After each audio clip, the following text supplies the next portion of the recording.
Hey, Kristen and Ron here from Michigan Pines. We are checking in and we just want to give you some updates about the farm and let you know what we've been working on lately because we haven't checked in a little while. So we have a list of questions and information that we came up with to share with you about what has transpired since our last question and answer session. So we wanted to go over some different things, and then we also wanted to get some feedback from you guys as well. So we'll ask some questions at the end too. But we wanted to come back and give you some updates on what we've learned. So initially we had said that we had planted 100 or 1,000 trees in one day. So to clarify, It wasn't actually one day. wasn't it? It was a day. There were 1,000 trees, actually a little bit over 1,000 trees in the ground the first day. But we had to go back and do a lot. Well, Ron mostly went back and did a ton of work beyond the first day. So we were really, really pumped up and excited, and we wanted to just like share with you guys that we got the trees in the ground and we did it in a day. And then when we went back and looked at everything, we realized there was some work that needed to be done. So Ron's going to share that with you. So going back, the Scotch Island pines were plugs. They were a little bit more mature trees. They were probably actually about 2 feet tall. And we thought we could just use a shovel and break the ground open a little bit and shovel the root system down in there. And when I went back to check on them, a couple days later, they were all laying down on the ground and roots were sticking out of the ground. So I had to go back and re-dig holes for those and replant those into the ground and bring some fill dirt in because a lot of that dirt out there is clay. It's very hard, especially when it's dry, which it is now. So I had to go back there and dig holes for those and replant those. So how many? There's 200 of the Scotch Island pines, and then also the concolors and the balsam firs were the same way, and I had to go and redig all of those, which there's 200 of each of those, and replant those as well to make sure that they're standing straight and they were in the ground as well, because we hurried on the first day to get the 1,000 in the ground, and a lot of them were just kind of laying on the ground, so had to make sure those survived. You had to replant how many trees? I replanted 600 trees. So it took us actually 7 total days to properly plant 1,000 trees. So again, we were super excited, just digging holes and getting everything put in the ground. We learned a ton. We need to dig holes instead of just creating little divots in the ground. Yep, especially for the kind of trees that we're getting. They're a little more mature. Immediately covering them. Right, well, we need to bring in, the ground in the back of our property is clay and is really broken up and hard to fill in and really get those trees compacted in there so they're in the ground good. So we brought in a lot of fill dirt, which luckily was already on the property. I just had to haul it back and forth, and that really allowed us to plant the trees properly, to pack them in good and make sure that that root system was in the ground well and everything was under the ground that needed to be under the ground and packed in. So you'll see in some of our videos that we posted like the mistakes that we made, what we had to go back and do, but also like just, digging up those holes and then just like leaving the dirt and not going back and immediately like filling it in.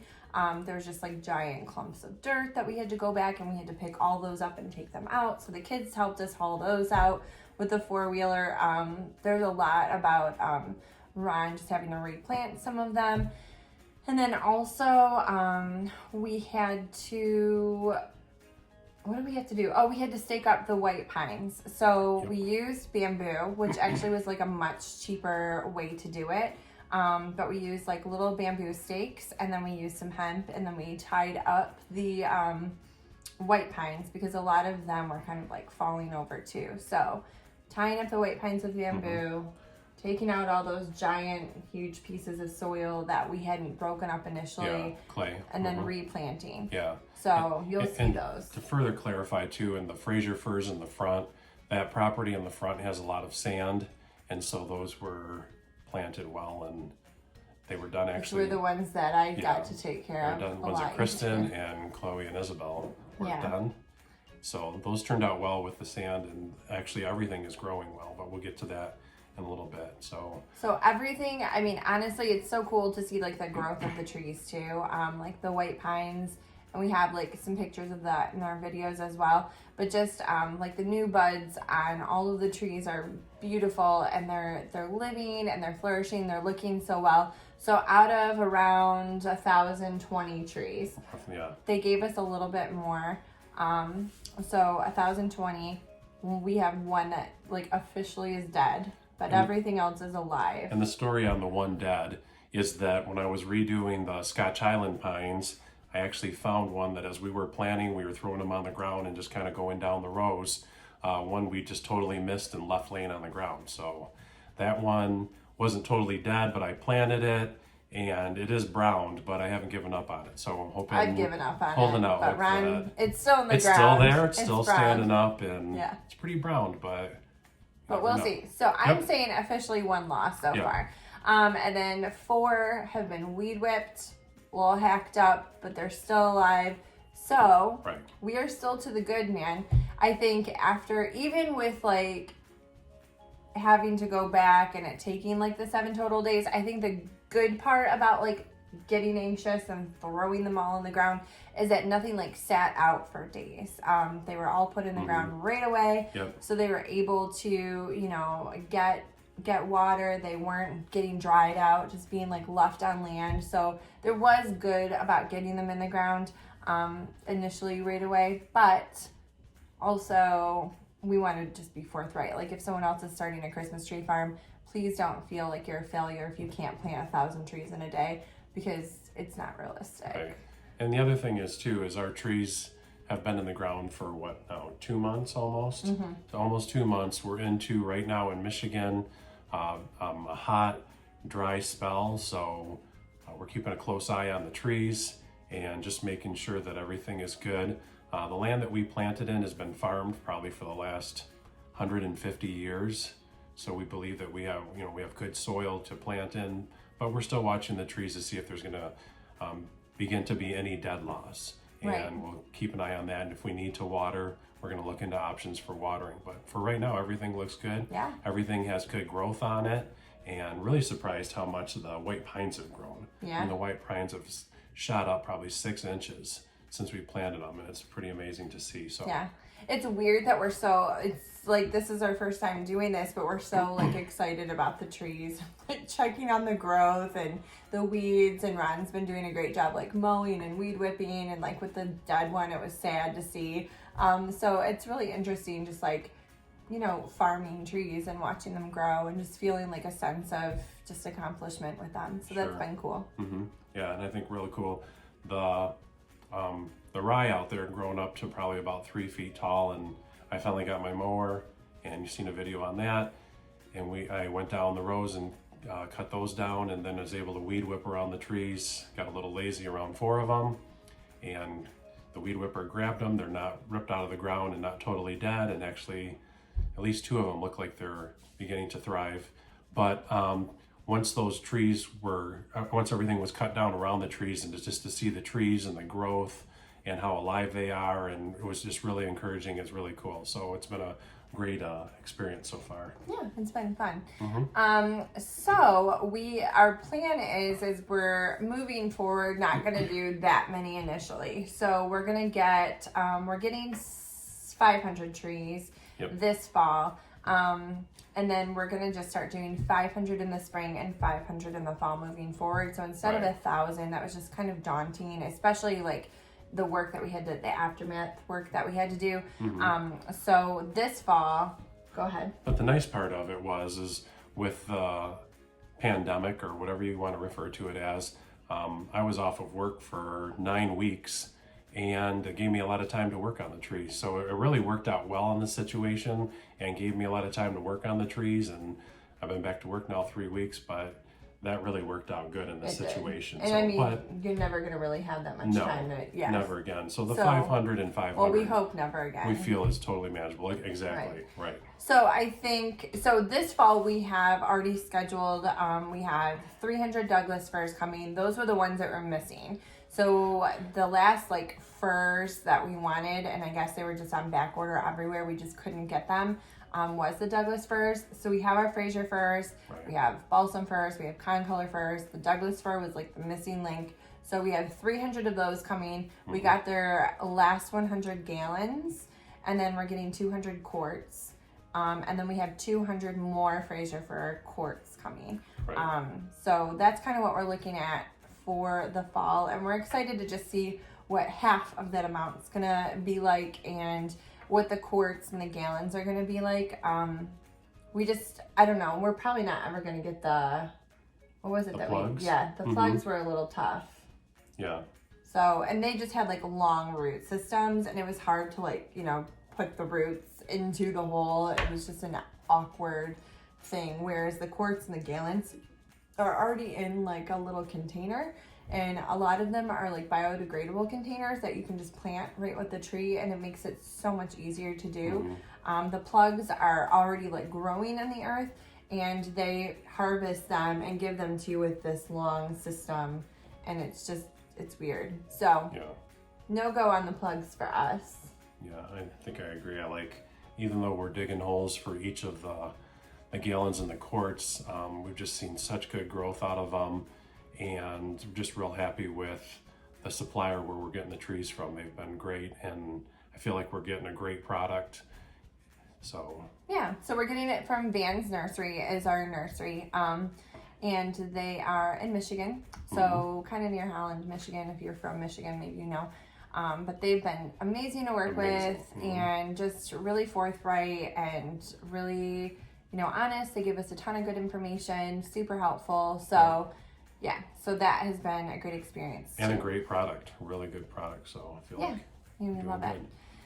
it. So far what we've been able to complete on the farm is, what have we been doing? So we've got our first round of trees in. I felt like it was a pretty daunting task, and was real intimidated by it at first to plant 1,000 trees.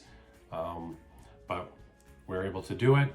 We had the time to spend to really focus on doing them right, bringing in fill dirt to make sure that they're planted right and everything looks good. So we got 1,000 trees at Michigan Pine so far, and we'll have 1,500 in the fall. And then the other thing is we were able to get our chicken coop done. We have 18 chickens and our chicken coop, and that's been fun for the kids. A lot of this has just been really fun to do with the kids. It's been really rewarding, and Chloe always says that she's really proud of the trees, which is cute. And just both the girls, I mean, they love the chickens, they love the trees, they like checking on the trees. When they have to do, a bunch of work, they don't love that. And it's really neat to see them. To see them take ownership of the chickens, and when we go to the property, they go right in and feed the chickens, and they like to hold the chickens and pet the chickens and try and stick them in my face to see if I'll hold the chicken. But it's really good to see them take ownership of the chickens and really love them, and named each of them. So the chickens in the chicken coop are going well. We've had to deal with a little issue of some of them starting to fly out. So we may have to redo the fence, but we're just trying to, again, I think it's good to just kind of trial and error all this stuff. We don't know everything either, and we're learning, but it's fun to be able to share it with you, and then also to, make videos about it so we can go back and look and say oh, that wasn't a good idea, or oh, maybe we should do it this way next time. And we want to be able to share that with you as well in case you're starting, a tree farm, or you're getting chickens or something like that. But working with the kids on a farm is so fun, so rewarding, and it's such great life lessons for them as well. And then we were able to build a playhouse, which turned out way better than we would have thought. Absolutely, because so I am cute. not a builder. But you looked like one when you built it. But so it turned out really good. I was kind of impressed with our You were impressed with your workmanship. skills, because it was good. So but it was a lot of fun actually to work together and to see the girls enjoy it so much.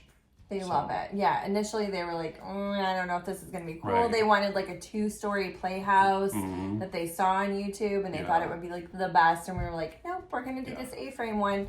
And now they love it. So that turned out really awesome, and we're super, super proud of that. Never take back that. Mhm. And then we learned a lot about planting the trees, and then also we took a little time. Ron took the most time, and he was able to pick out like a great lawnmower. So that has made life so much easier. Oh, for sure. Yeah. So our Husqvarna Zeph 560X has been wonderful.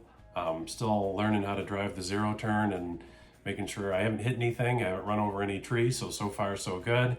But it's just amazing to have the right tool. I know in the video where we introduced the mower, it showed when I was using our push mower to push one of the rows, I was actually doing 3 lanes down each row 3 times. So I was doing 9 laps up and down each row just to get it to something that is cut down and looks good. So it was really sad. with so the this new is mower, so nice. it's just one pass and it just cuts everything down. And Ron wants to mow all the time now. Yeah. So he's- Leckler's, where we bought it from in LaSalle, Michigan, has been awesome. And Husqvarna is just a great product. I recommend it. It's an amazing mower. So Yeah, we real loved happy it. with that. Yep. So that's been fun to do too. So those have been just some of the things that we learned, and some of the things that we've like grown, and the information that we have. But as far as like our setbacks, so we were planning on buying our family farm. So this is my parents' farm, which we had talked about in the previous video. And they are moving, they're building a house. But that was supposed to happen in the spring. Right. But due to the coronavirus, everything's been set back. So we're just kind of on hold with our move too, which has made it a little bit more difficult. My parents have been really cool about just letting us like get things started.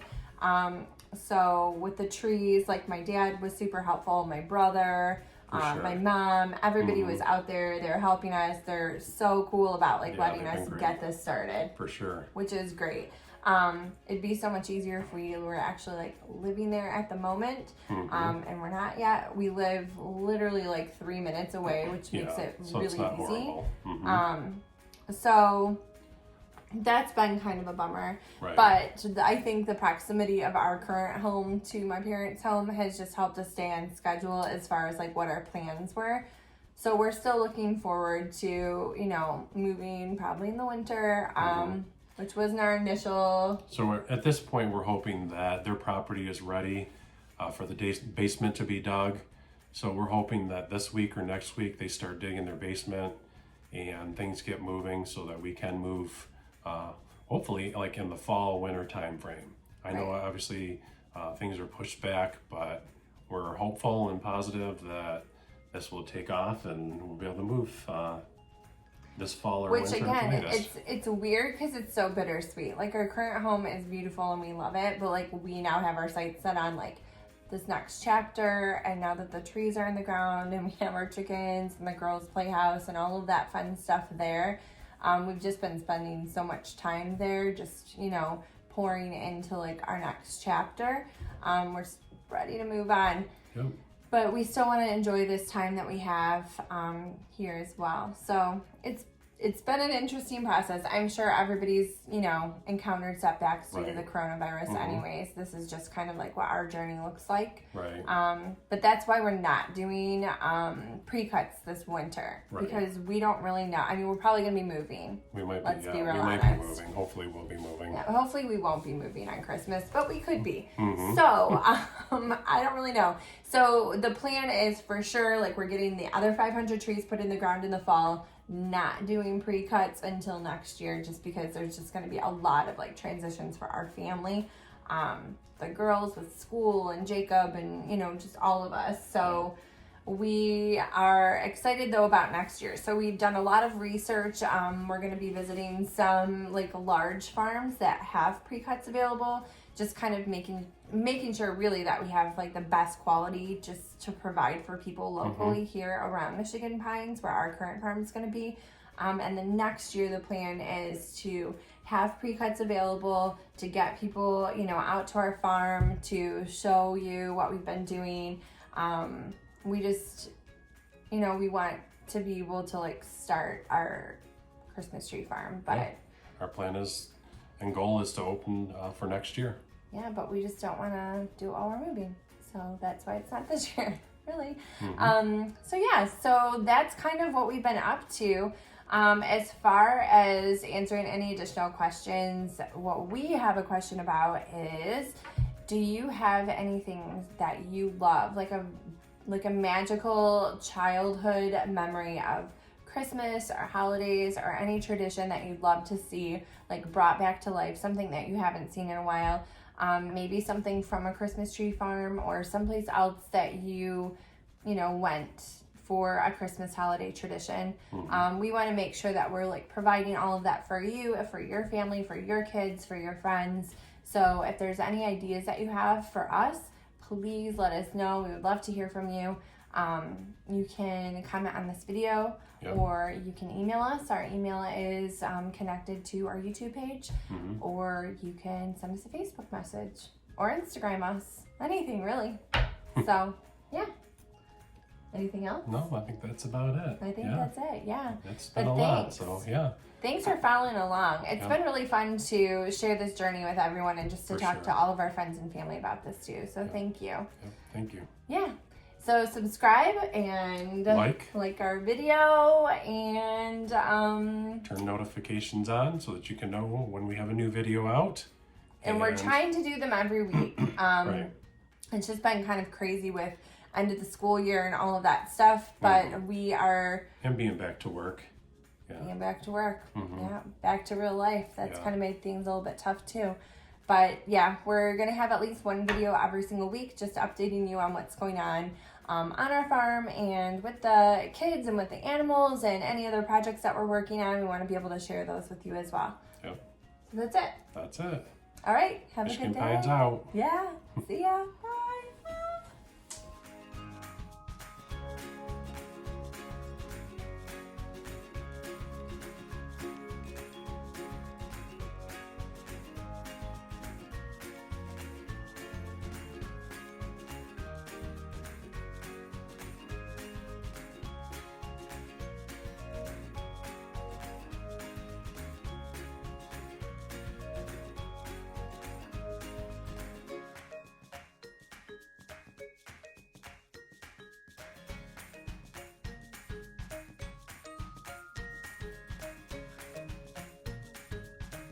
For real. Okay. Ready?